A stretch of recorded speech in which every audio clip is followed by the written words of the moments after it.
ăn thư với lâu tao vay kìa khôi mẹ con nào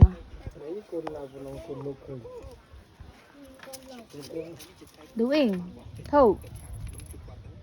anh cho khám hết biết rằng à một cạnh này một cạnh này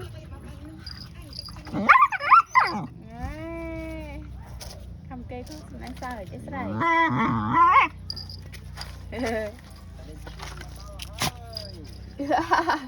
khơi mày con nó khám cái gì nữa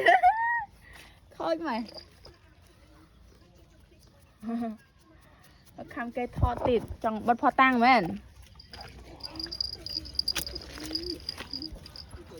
tịt được không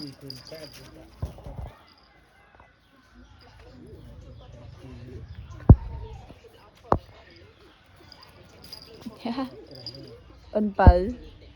khởi nha con nắng khởi nha vô tụi mà hỏi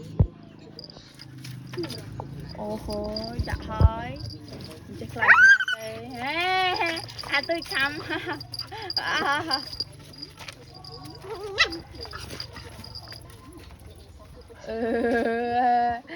chẳng kỳ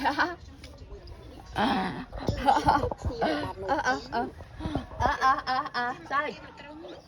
ngồi sai tức tôm một trong à